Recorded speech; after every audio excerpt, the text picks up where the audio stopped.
Hey there, you beautiful badass. Welcome to the Keri Croft Show. I'm your host, Keri Croft, delivering you stories that get you pumped up and feeling like the unstoppable savage that you are. So grab your coffee, put on your game face, and let's do this thing, baby. Avena Women's Care is a collective of 40-plus providers that have been serving Central Ohio communities with comprehensive women's health care for decades. They meet women where they are in every phase of life. From fertility services to menopause care, annual checkups to 3D mammography, Avena provides robust services for all. So for the highest level of individualized women's health care, there's one name to remember: Avena Women's Care. Go to www.avenawomenscare.com to request an appointment. Be sure to tell them Keri sent you. Ready to elevate your self-care game? Boss Gal Beauty Bar is a modern med spa offering everything from cosmetic injectables, lasers and microneedling, to medical-grade facials and skincare. Conveniently located in Clintonville, Grandview, Powell, and Easton, making self-care a priority has never been easier. Use code CROFT for $25 off your first visit. Hey, Ohio, thinking about smoother, brighter skin? Well, fall is the perfect time for laser treatments. With less sun and cooler weather, your skin heals beautifully, and you'll be glowing just in time for the holidays, honey. And here's the best part. If you're a first-time client, mention the Keri Croft Show for $100 off your first purchase. Call today and book your fall laser treatment with the experts at Donaldson. Vanessa Perkins, welcome to the Keri Croft Show. Thank you. Thank you for having me here. How are you? I feel like we're old friends. I am loving the vibe you have in here. Thank you. Like, it is a place that I want to just hang out. Would you like to come work for me? My boss is in the room. I was going to say I'm not trying to put you on the spot, but hey, you want to come work? I mean, I may have a spot open. Let's see how this goes, and just maybe. I love it. So let's tee up. How is it that we're sitting here? I'm going to kind of go through the little lily pads as to how you and I ended up here. Yeah.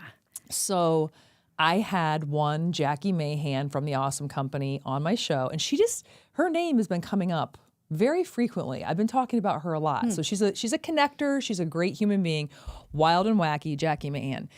And when she was on the show, she said the word pig 6 billion times because she has pigs and she loves pigs. Okay. And so I decided, let's do a giveaway and allow people who are listening, whoever comes into my DM with the right number of how many times she said pigs wins a gift certificate to the Awesome Company. Lo and behold, your boss, Amanda. Thank you for listening, Amanda. She's definitely a numbers person. How did she do that? She said pig 88 times. I'm like, ding, ding, ding, you win. And then I was like, wait, who is this Amanda? And what is Freedom a la carte? So this is the beauty of the show, right? Yeah. So I was introduced to Freedom a la carte via that experience, reached out to Amanda, sat with your team, and I'm like, wait, I can't believe there's such an incredible organization right in our backyard. How do I not know of Freedom a la carte? So my goal was and is to just kind of be the town crier for Freedom a la carte and what you guys are doing in Columbus and the surrounding areas. And so here we are.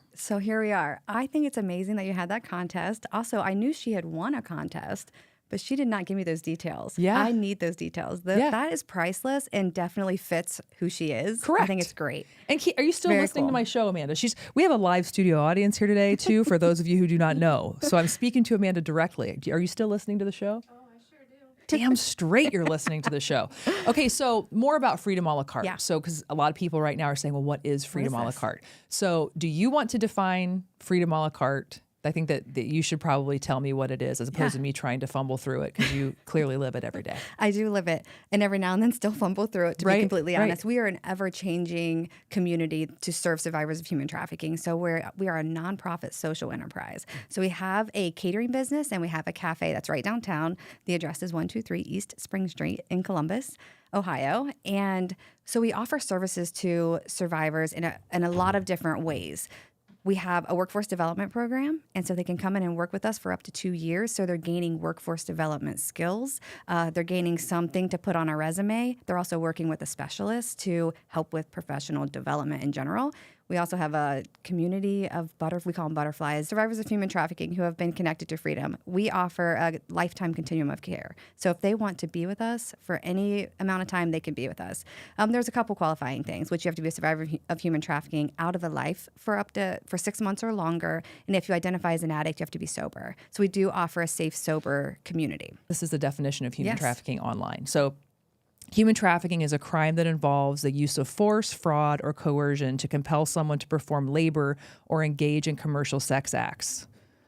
Yes. And you said except for minors, because you don't have to... You don't have to prove the force, fraud, and coercion when it comes to minors. When it comes to sex trafficking, you do still have to have those elements when it comes to labor trafficking. Okay. So your personal experience, let's start with that, because you're, I think, a perfect example of how someone can be in a situation that seems so dire and then come out the other side and be an inspiration for other people. So it's like so badass that you're sitting here. I appreciate you saying it that way. The reality is, like, I'm a part of that. I'm a part of why I can sit here and be like the face of badasses.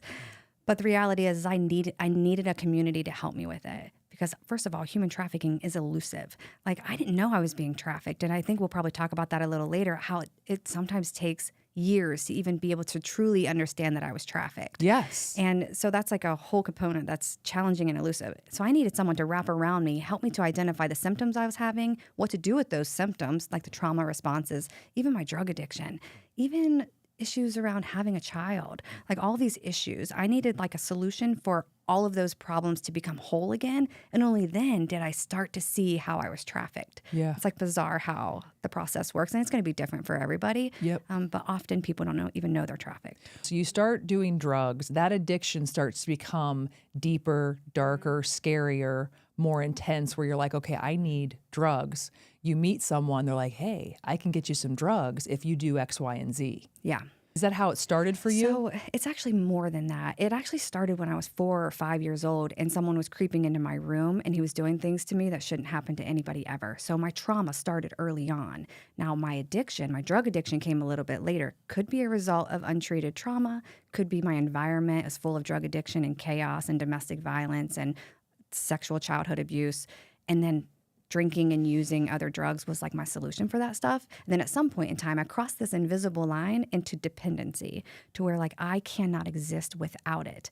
And then a trafficker comes along, a predator comes along and sees that vulnerability. And then they're like, I'm going to offer this person drugs only if they do these things. And because I'm so dependent in every way, I follow him, like false promises, love, drugs, shelter, food, like all of the things just to be able to survive.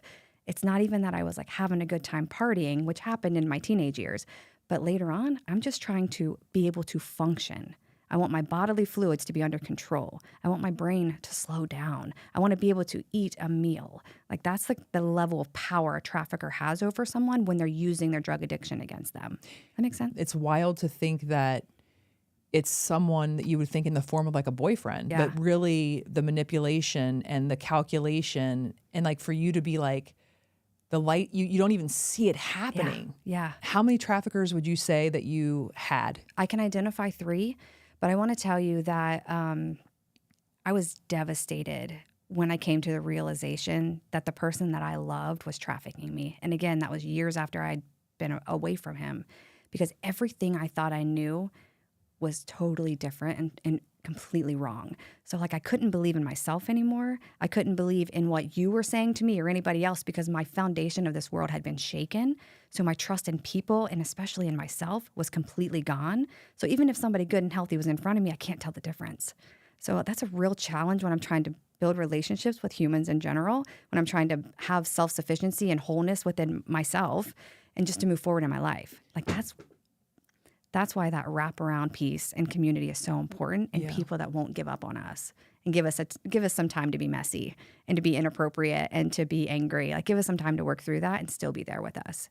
Yeah, because I'm trying to also wrap my brain around when you're 4 and 5 years old and that, I mean, you should be safe and protected and coveted and loved. And playing. And for you to have that type of violation so young, it makes for me where you're at right now even that much more incredible. And to think that actually happens, and it does, it happens to people, you know? And so of course you have a hard time And I'm sure today, as you're sitting here, trust issues and trying to, I mean, that's one brick at a time, right? Yeah. One excruciatingly hard brick at a time.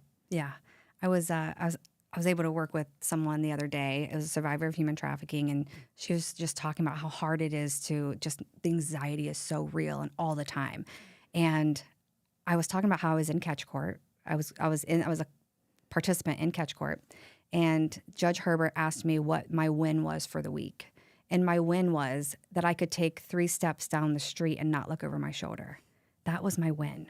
And when I look back at that, in that moment, when I had said that to him, it was almost like a cool, like, look what I can do now. But when I look back now, almost 15 years out of the life, I look back and think how sad that is. How sad it was that was my win. 27 years old, 25, 26 years old, my win was that I could walk down the street and not look over my shoulder.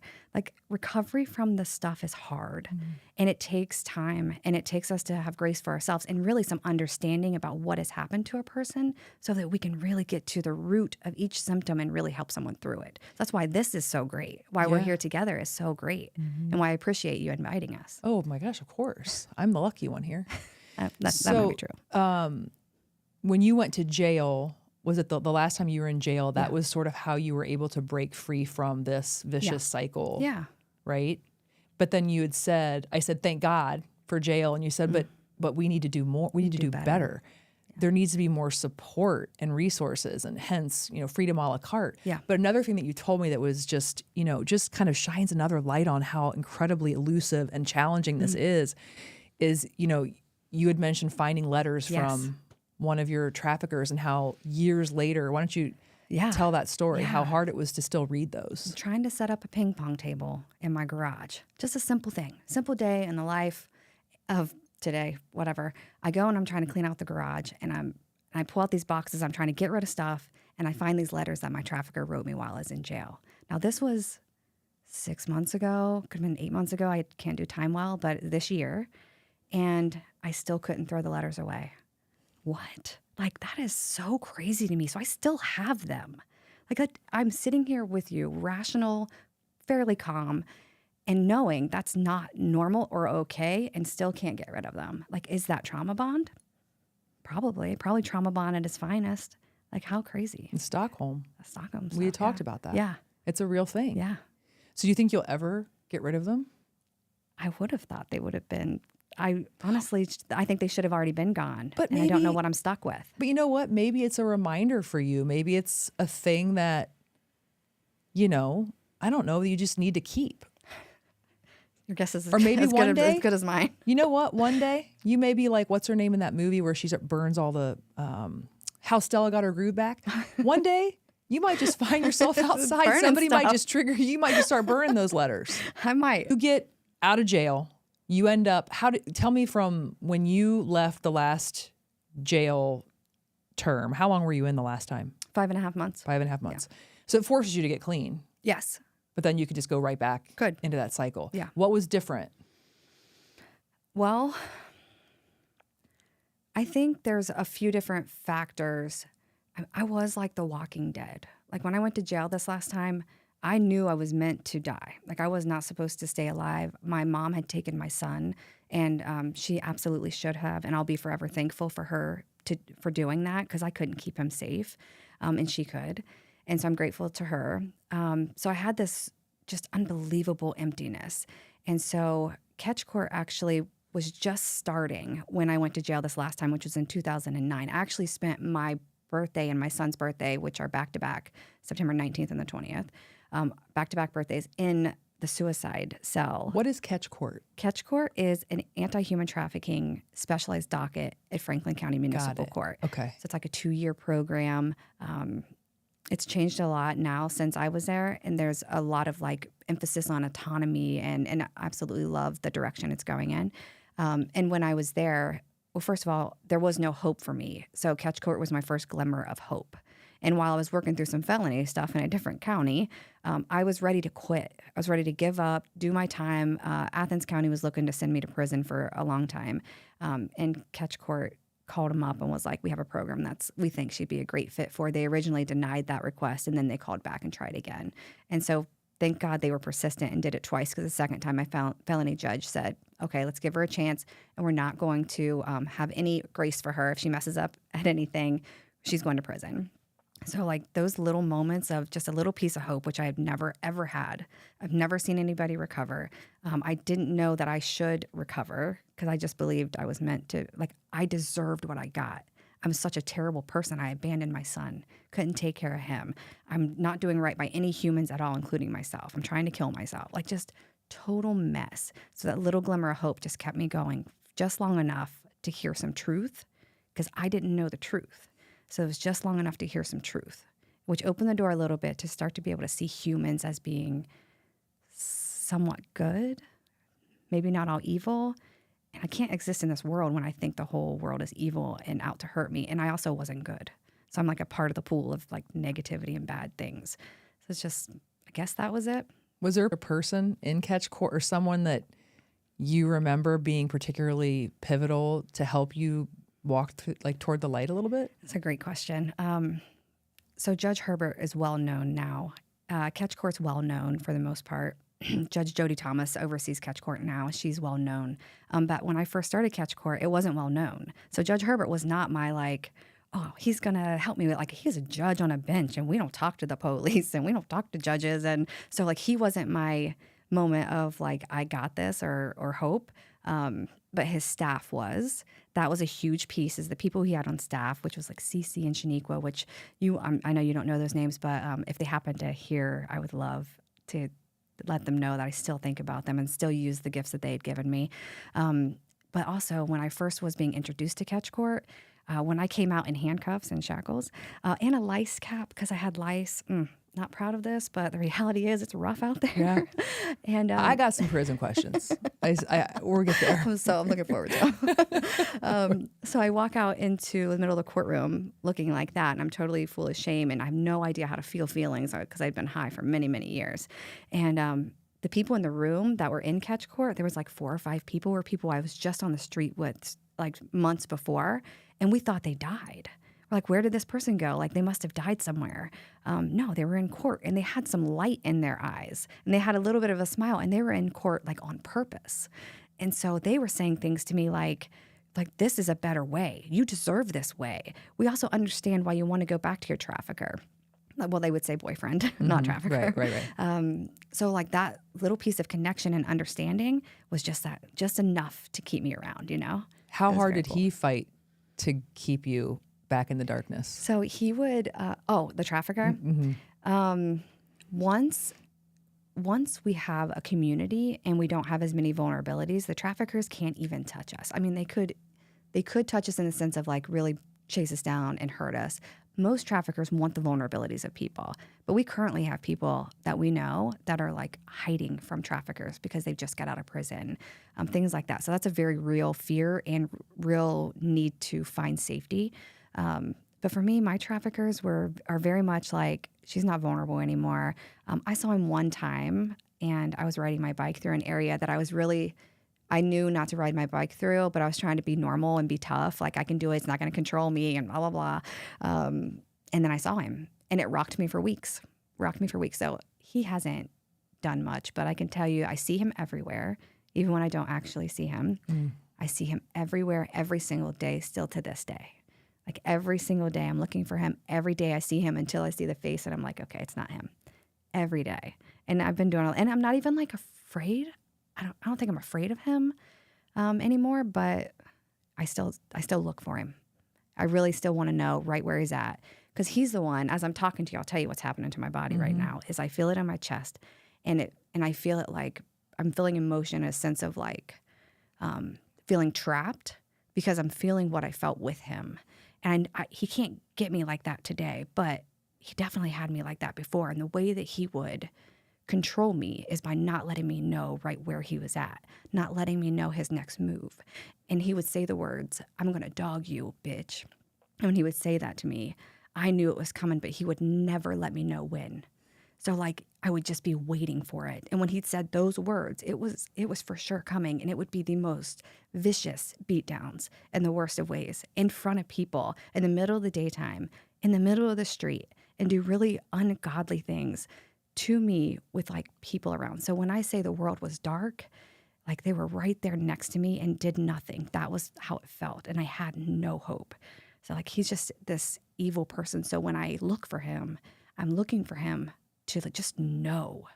I look him up on our community website, our city website. It's called Courtview. Anybody can look up people. And just to see if he's in jail. I do that at least once a week. Can you breathe more when he's in jail? I thought you were just telling me to breathe. I'm like, it's a great idea. Let's breathe right now. Actually, let's do it. Great idea.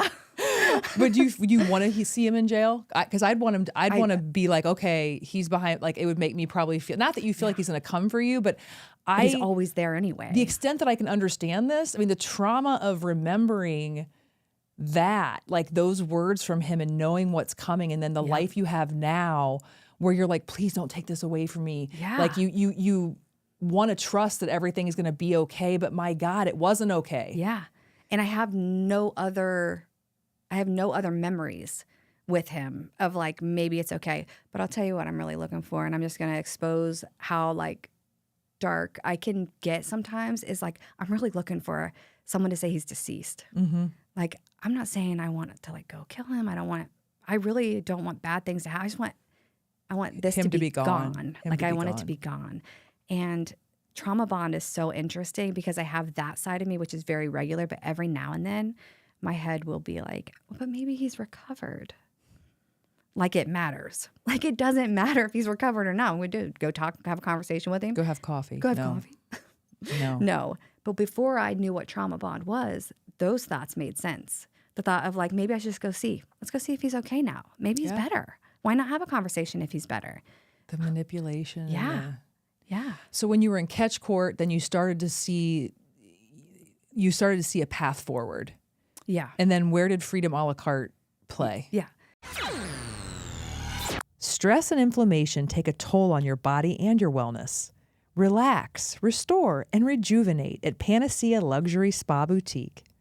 Book any service of $100 or more and enjoy 2 hours in our luxury amenities. Unwind in our Himalayan salt saunas. Recharge in our wet retreat space with a eucalyptus steam room, hot hydrotherapy pool, and cold plunge. Then drift into deep relaxation with our hanging loungers. What's your panacea? We'll help you find it. Who says you need a special occasion to feel like a celeb? I mean, stress is real. Life is busy. And your scalp? Yeah, it deserves some love too. That's where Headspace by Mia Santiago comes in. Treat yourself or someone who deserves it to a luxurious scalp treatment and a killer blowout or cut, because nothing says main character energy, honey, like a fresh style from celebrity stylist Mia and her team. And because we love a good deal, mention the Keri Croft Show and get 20% off your service or any gift card for somebody in your life that you love. Headspace by Mia Santiago, because great hair days shouldn't be rare. First, the path was very short. I couldn't see very far because I very much was still like having no idea how to live in this world without this old lifestyle I'm trying to let go of. The people, like, who are my people going to be? What am I going to do for fun? Like, who am I? I have no idea. So I had to frame it in a way of like, I'm kind of like a blank canvas, and that we're going to figure out what this picture is. And that's what I share with other people is like, I'll ask them on a regular basis, what do you do for fun? Who are you? What are you about? What's your thing? You know? And they'll be like, I have no idea. I'm like, that is perfect. You're a blank canvas. Yeah. So just a little piece of like, it might be tough being 40 years old, just coming out of the life and having no clue who you are, but also you're a blank canvas and you get to choose who you are. That's actually That's a great analogy. It's a gift. And so Catch Court provided that little bit of a vision into a future that didn't involve death. Or didn't involve like beat downs and, but I didn't know what it was going to be. So I really was just doing day by day. Like you were saying, that one brick at a time is very much like that. And so as time went on and I started to learn how to live in this world, like then I could see a little bit further ahead and a little bit further ahead, still never really making plans, still never really dreaming. Do you know, I've been out of life for almost 15 years, and probably 2 or 3 years ago, I realized that I don't dream about the future. And then I started thinking, oh gosh, what would happen if I did dream about the future? What does that look like? So we had like this whole meeting. It was really I was trying to qualify for a dream scholarship through She Has a Name. And there's a session that you do that's like, tell us how you're dreaming or what your dream is that we can give you money toward a dream. And I could not come up with a dream. And so I sat through this session and everybody's doing their own thing and I didn't do anything. And I didn't apply for the scholarship because I couldn't dream. And I didn't know that. I didn't know that I wasn't dreaming. I was just trying to survive. Stay alive. And so then I started dreaming and started to like look at different things. So Freedom a la carte comes into Catch Court as a partner because Catch Court was about 4.5, 5 hours long because the more it grew and we were figuring out, I was a participant, so they were kind of figuring out what Catch Court should look like. We realized that we got to feed these people. We're keeping them this long. We got to feed these people. And so that's how like Catch Court came in and provided food. Volunteers to create a meal and bring in so we could just break bread together. And we create relationships that way. And so we would just eat food and talk, and it wasn't pressure and it wasn't court and it wasn't treatment. It was just eat food and talk about things. And then we had this mentality that like, if you're not doing right in your life, like we are going to give you some time to tell on yourself. Otherwise, we're going to talk about it. And it wasn't to be punitive or to shame. It literally is like, I care so much about you that this needs to be, we need a solution for this. And when it's in secret, it's dark and it festers in a negative way. So if we can put it out there, see what happens, you know. So that was like our mentality. And I think there's some of that still happens today where they're looking out for each other. That was magical to me. That was everything. When you were struggling and on the right path and like, you know, putting one foot in front of the other, how much was getting your son back sort of like this thing that kept you focused? I would love to say. Or was it? It was not. It wasn't. And I'll tell you why. I didn't believe that I should have him. I hurt him and abandoned him and put him in situations he should have never been in. My true belief in myself is there's no way I should ever be in the presence of my son again because he doesn't deserve to have a mom like me. That was my belief. But my community would say things like, well, let's just go to court and see what happens. So they would never say, let's go get custody. That's the right thing because you're the mom and you should have custody. Your mom shouldn't have custody. But I couldn't hear that. So they knew not to say that to me. They would just say, let's just go to court and see what happens. So I would go to court, several months apart, one after another, just going because there's an appointment, there's a court date on the books. And I would go, and about a year and a half later, I finally had the notion, like maybe I could be his mom. And he was going on 3, I think, like something like that. So he's still little. And I had that thought, maybe I could be his mom. So he was coming to visit throughout that time. Like it was like one day every other week and then one weekend every other week. Like it was visitations were really spread out and grew very slowly. But I have so much complex trauma. Like I needed that space. And as much as like I don't love to share, like it was actually exactly what I needed was to not have him. Mm-hmm. I think that is why our life is sustainable today. Is because that foundation was built on a real solid ground when it comes to dealing with trauma and drug addiction. And how in the heck do I parent at all, let alone sober? In addition, as he grows, he embodies my first abuser. So now he's activating me in ways that are really challenging and not his fault. It's not his fault. It's the reason's fault. It's the person's fault. So I always try to make sure I keep the blame and the attitude or the avoidance or whatever to myself and work through that with a counselor. Yeah. Because it's not for my son to carry because it's not actually his fault. And so like there's just, but had I not had that foundation, I don't know what today would be like being activated in my own home, you know? Well, shit, now that you say it that way, because I'm thinking a 3-year-old under the best circumstances is really hard. Yeah. So I'm picturing you like you are like treading water, just trying to figure out all this stuff. Then you got this 3, you're like, all right, I love you, kid, but like I got some shit to figure out before. That makes total sense. And I want to give it. My mom is not going to ever hear this podcast. She's not a podcast person, but I do owe her so much because she was so patient. Never once, and not everybody's in this circumstance. Like sometimes people who have custody, we either don't want to ever give custody back or want them to take them back right now. And my mom was right in that middle ground and she literally would say, even when I was in the middle, I was on the phone. Oh gosh, I'll never forget. I was on a jail call with my mom when I first heard my son's first words. I was on a jail call and I was on the phone crying to mom saying like, make him forget me. That was my words to her. And she makes a book of pictures of me and gives it to him. Like, she's like, I don't think so. But I meant it. And I was sobbing when I said it to her because I was so hopeless. I said, make my son forget me. I don't want to hurt him anymore. That was my real hope. And she wouldn't do that. So then she just kept saying, you're sick. You're going to get better. You're sick. You're going to get better. And that's what she carried the whole time, no matter how long it was, no matter what my attitude was. She always kept that. That was as soon as you get better, you get him. As soon as you get better. As soon as I got better, she gave him back. And we had a perfect transition. Like, she would be there for the visitations. And those were tough sometimes because he would get hurt, like stub his toe or something, and like run to her. And I'm like, but I'm right here. Yeah. But like, we had to allow that process. And so that was like, my mom did a great job there. Yeah. And how complicated is all of this? Because when you were 4 and 5, you were in your mom's care. Correct. And I mean, how much baggage does she carry knowing that these terrible things happened to you? And when did she find out? She first found out when I was 21 years old, and I was completely drunk and was like, this guy did this, blah, blah, blah. And she like heard it and didn't quite, like, nobody around could really take that as truth because I was just a train wreck and had been for a long time. But I was definitely telling the truth. So then I get sober a few years later, and a few years after I get sober, I go to my mom and I have this conversation with her, totally sound of mind, and she believed me and went into a depression.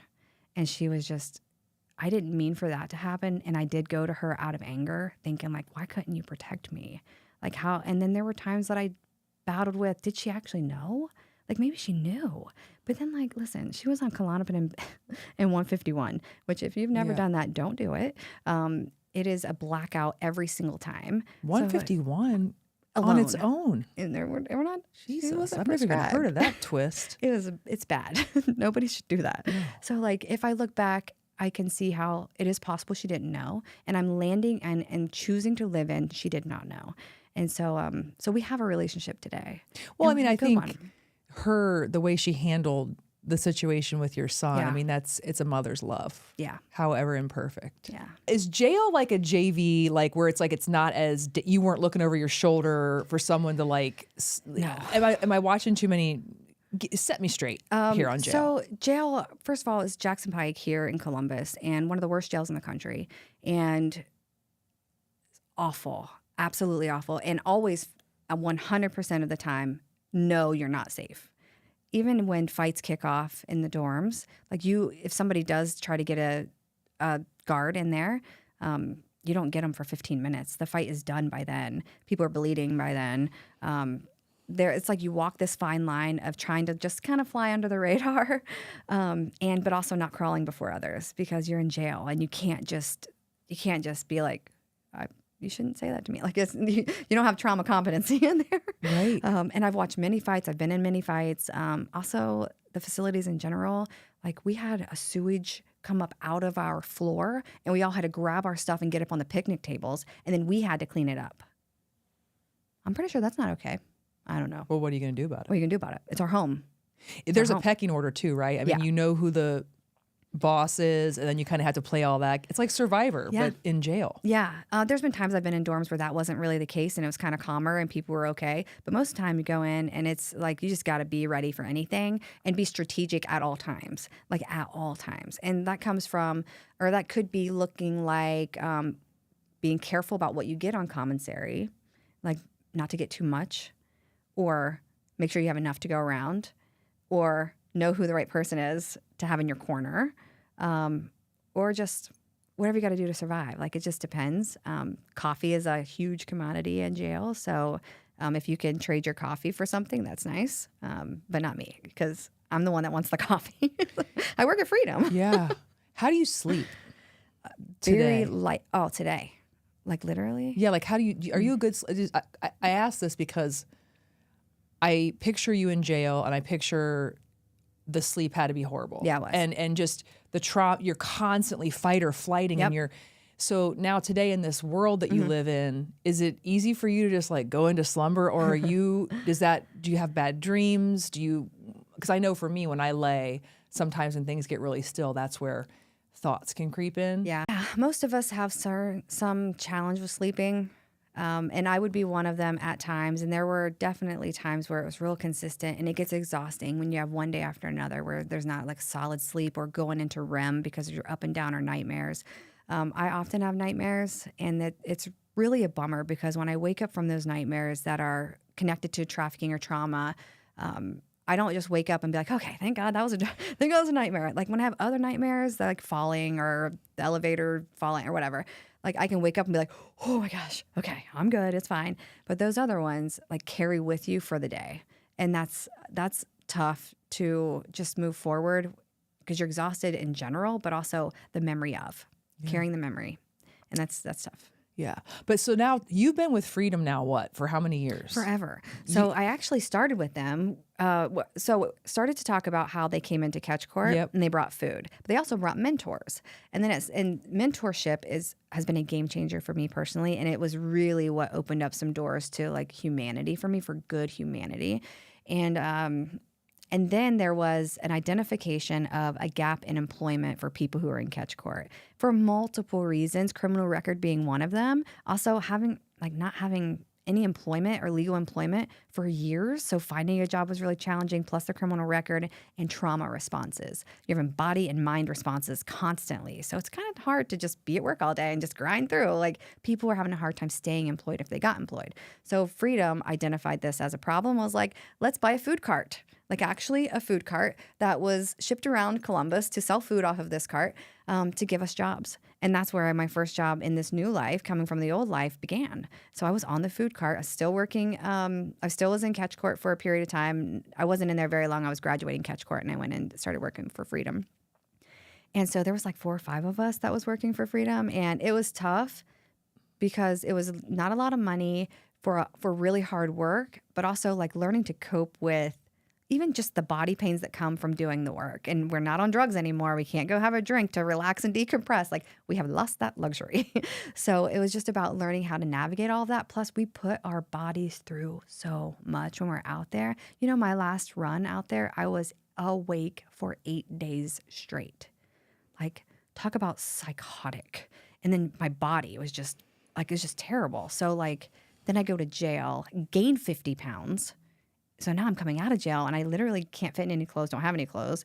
I can't walk very far. So I'm just out of shape, and then I'm going to work. So like there's some challenges in there. Yeah. So to have an employer that understands some of this is really helpful. Yeah. It's really helpful. So how beautiful though for you today to be able to see other people who are going through this and to be sort of a shelter from the storm and to be their mentor. Yeah. That's a true gift, and that's a gift for me. Like they might like it and appreciate it, but for me personally, it's a fulfillment that I didn't expect to get. Yeah. And I worked for Freedom on the cart for about 9 months, or give or take, and then I was told to put my resume in at the prosecutor's office. Now I don't know if you know about the prosecutors, but they have put people in jail before, and my coworkers had literally put me in jail. So that was the beginning of my career, and that was a journey that I definitely would not have done if people didn't tell me to do it, because we don't talk to the police. The po-po? We don't talk to the po-po. So I was just like going through the process with people mentoring me and reminding me that I'm good enough and capable. Don't get me wrong, I had no idea what these attorneys were saying. Like they have a whole different language, and I could barely like function. Yeah. So I had to go to I identified a couple trusted people, and this is what I share with people in workforce development or anybody that wants to listen really. Find those couple of people who are safe people that I can ask really stupid questions to, that I can go to and I'm like, I've asked this 7 times and I still can't lock it in. I need to go to that safe person to do it again. And I had a couple of those at the prosecutor's office because they were I could identify them as safe. There may have been other safe people, but I couldn't see them because they had that label of like people we don't talk to or whatever. So then they would help me process through that. So I worked in the intake division where I was working with the community, and that's where my gift was being able to relate with another person who was going through a hard time. And so I would gather their information, take it to the prosecutor's office, who may or may not have put me in jail, and then let's just forget about that little detail. It's just those like nuances that are just so bizarre and interesting to work through. And I would go back to Catch Court and I would go to Freedom and I would just be like, I do not belong there. And they're like, you're there for a reason. Keep up the good work. Yes. And like ship me back. And I was there for about 6 years. And then I became the bailiff in a courtroom for Judge Paul Herbert, and I did all of the docket. So I did Catch Court, but I did all of the docket Monday through Friday, and then I worked with all of the judges. So really, it's a really trusted position in the courthouse to be the bailiff of a courtroom, and that is unbelievable. Like those moments are like if someone can trust me like that, I want to keep that trust. And so I would work really hard, and I had very similar challenges of like I don't belong here, and finding that safe person and things like that. But that all worked, and I stayed until he retired, and then I stayed with another judge for a little while, and then came back to Freedom a la carte. So I've been with Freedom, to answer your question 10 minutes ago, was that I've been with Freedom for over a decade in some capacity, been connected to them, and that's been it's been a gift for me to just watch Freedom grow and to watch how someone can pivot. Even like when COVID happened, like food places were shutting down, but Freedom didn't. And that's because we're really great pivoters. We're problem solvers. We're going to get out there and figure it out. And it was all because we didn't want our survivors to go without.